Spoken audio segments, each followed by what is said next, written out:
whatever evil you can see on a show, that evil takes place in real life. We just don't know about it. And so yeah, it's just I have this injustice fighting theology for myself, and just helping the innocent. It's great to talk to you again. I got to meet you briefly at Comic-Con a few years ago for 10 years of Twilight. Oh wow. And that now it's been 15 years. So that was probably 5 years. Was that in New York? That was New York City. Yep. Good, man. That was a fun one. That was really fun. Yeah. That was my first one. That was your first one? That's an epic first one. The people are just, they come out there. It's really special. I mean, it must be especially special for, such a fan favorite property like that. I mean, we'll get to Twilight at some point, but just kind of. Well, I had this set for later, but you no matter what you do in your career, no matter how many awards and Oscars and TV shows you're gonna pick up along the way, you're gonna be remembered for Twilight to a particular generation. Yeah. Are you cool with that? Heck yeah. I mean, he's my favorite character I've ever played, man. I try and bring Emmett into every single role that I have. And I typically play that hero character, which I view Emmett as the big brother guy. So the guy who protects his family, and also the comedic. I love action that has some comedy as well and some lightheartedness. And that's what I loved about Emmett. I think, Stephanie Meyer wrote a really great character. Do I wish he had more to do in the books and the movies? Sure. But again, I'm just grateful to have played him, and I made the most out of every line of dialogue I had. And it's really cool. Even 15 years later, I just did Comic-Con in London, and fans are fans, man. And we're so grateful, because without them, they wouldn't have turned out to be what the successes that the franchise turned out to be. So we always just try and give back as much as we can. And now you're in this new movie, Do Justice. I got to see it yesterday. I talked to Efren yesterday, and I'm talking to Jeff tomorrow. Nice. You're in an interesting spot in this one, because it does have a unique lightness to it, a sense of humor, but that's not your character. No, I know. It is. I love acting, man. I love it. You get to work with really talented new people who have different ways of approaching characters, and when you put them all together, it's really fascinating to see what the scenes look like. And I remember day one, meeting with Efren, and just talking about, I love digging into his character and my character, and because we kind of become friendly at the end, kind of have this understanding. And when I was rehearsing with him and talking the character, he's like so methodical. He was writing all these notes on his hotel door, and really, really great to see his mind work that way and see the outcome with the character that he created. And then you have Jeff Fahey, who I love that man. He's a really, really talented actor. And I had no idea his name. Like, when I watched his movies, he just always stole the scenes. He looked so great. I'm not good with names anyways. But when I heard he was doing our movie and playing the bad guy, so to speak, he memorizes lines like that. He came in and just did his thing. It's so captivating. He has a lot of theatrical training, and he also just a very beautiful man on the inside. He told me all about the work that he does in Africa and his charities and organizations, and I'm just like, wow. He's one of those actors who his team can't ever really get a hold of him, because he's always helping someone and he doesn't take his phone with him. And I'm just like, I love that he lives off the grid. It's really, really special.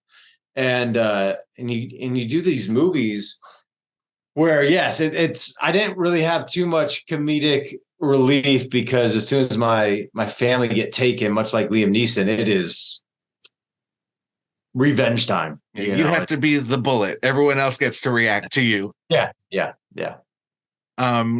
As what you mentioned, Jeff's, philanthropy. You have a history of philanthropy on, PETA, and you got that GQ award that one time.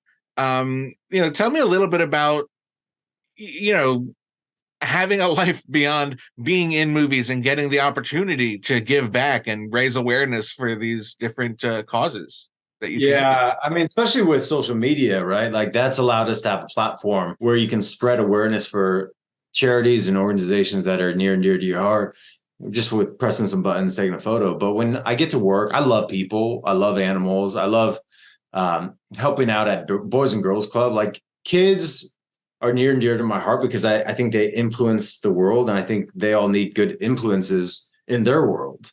And so being able to and growing up in a family that attended churches and served, like it's really important to serve and to give of yourself graciously, right? And just helping and showing love in whatever fashion there is. You know, we would volunteer at the nursing homes. We would hand out food at the homeless shelters for Thanksgiving. I personally love, like PETA's amazing. Even when I work, I did this movie in Indonesia, and wow, does that open up your mind realizing that people eat dogs?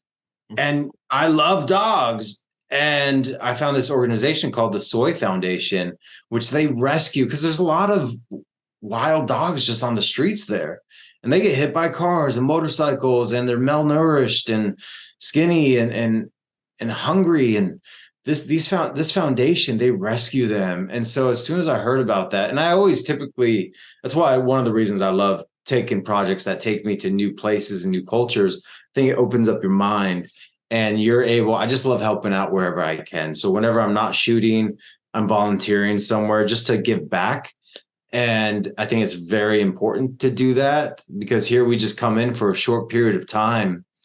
We create these organic families and just try and be a light on set. But then on my time, it's like, how can I leave a little like kindness? And so seeing these people, and that's why it's easy to be passionate about organizations that are doing stuff that every organization needs funding, right? Every organization needs help. A lot of people volunteer, but if you can spread the awareness and have personal experience doing something and supporting them and helping them out, then it's very organic to want to spread the word with it.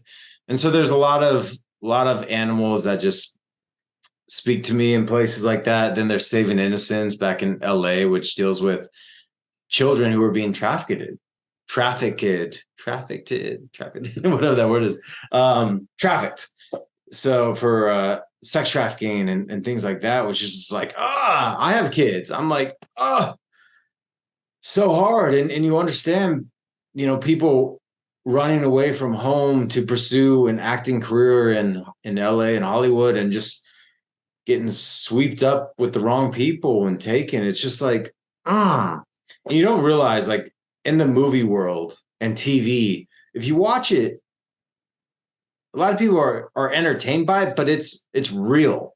Like whatever evil you can see on a show, that evil takes place in real life. We just don't know about it. And so it's just I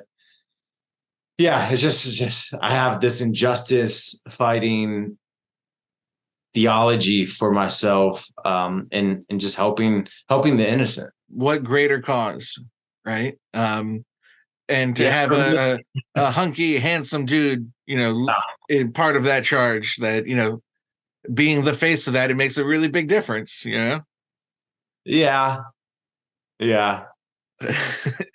All right, so I think I've got time for one more really quick. You got a whole legion of new fans. You had the kids with Twilight, and then you got the moms with FBI. And the dads, man. There's so many guys who are like, man, I loved your character. It's funny, Twilight, because a lot of the dudes didn't watch Twilight, right? Or I look just so different. But in New York, when we shot FBI Most Wanted, I'd get recognized so much. And then I had people like, man, why'd you leave the show? Man, I stopped watching after you left. And I'm like, I had a baby, and I chose family over career in a way. I still miss the show. Hopefully, I mean, my character lived on. We're always like, hey, if you want Crosby back, he'll do a recurring role. So we'll see now that the SAG strike is over. But yeah, the Twy moms, and then it's fascinating enough. The Twy moms who came and watched, the movies. They'd camp out. 15 years later, they had children who have grown up, and now they're bringing their kids who are like, you know, maybe they were young moms, right? Like in their 20s, and they had like, just a young kid at the time. And now these kids are teenagers and they're like, we watched it again. Da, da, da. I saw a photo with my mom that you did this. Can you do that to me? And, it's really, really, it's generational, which is beautiful. Yeah, I mean, it's never gonna stop. Twilight, is forever, just like your characters. Yeah, Thank you. we're immortal. Exactly. Thank you so much. The movie's Exactly. awesome. You've been a delight to talk to, and I hope I get to chat with you for the next one. Always, buddy. Thank you so much, man.